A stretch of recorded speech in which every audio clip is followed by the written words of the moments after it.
অনেক দিন বাদে তোমাদের কাছে চলে এসেছি একটা নতুন রেসিপি নিয়ে, টমেটোর চাটনি। এখন শীতকালে তো টমেটো খুব বেরিয়েছে, এখন শীত পড়েনি, পড়বে পড়বে করছে। তো আমি এই ভাবলাম যে একটু তোমাদের সাথে আমি কিভাবে টমেটোর চাটনিটা বানাই সেটা শেয়ার করি। কড়াইয়ের মধ্যে সর্ষের তেল দিয়ে দিচ্ছি আর দিয়ে দেবো সর্ষে ফোড়ন। তো এবারে আমি কড়াইয়ের মধ্যে আদা বাটাটা দেবো। এই যে আদা বাটাটা দিয়েছি, দেখো কেমন ধোঁয়া উঠছে আর তেলও ছিটকায় একটু, তার জন্য একটু হলুদ গুঁড়ো দিলাম। এই যে হলুদ গুঁড়ো দিয়ে এরপরে জলের তেল থেকে জল অ্যাড করছি। দেখো কেমন ধোঁয়া উঠছে, দেখেছো? তোমাদের সাথে কেমন এরকম কার কার হয় একটু জানাবে তো, এরকম ধোঁয়া ওঠে। এরপরে দেখো মিক্স করছি আমি খুন্তি দিয়ে।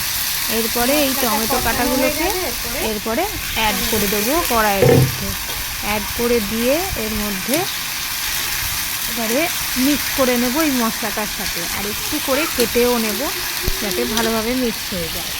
এরপরে আমরা দেবো হচ্ছে একটু পরিমাণ মতন নুন দিয়ে তারপর আবার ভালো করে মিক্স করে নেব। এই দেখো ভালো করে মিক্স করে নিচ্ছি। এরপরে চিনিটা দিয়ে দেবো পরিমাণ মতন। জড়া হাতে চিনি দিতে হবে যাতে একটু ভালো মিষ্টি হয়। দিয়ে দিলাম, ভালো করে মিক্স করে দিই। এরপরে নিজে নিজেই হতে থাকবে। অনেকে চাটনিতে জল ইউজ করে না, আমি সামান্য একটু জল ইউজ করি, সামান্য।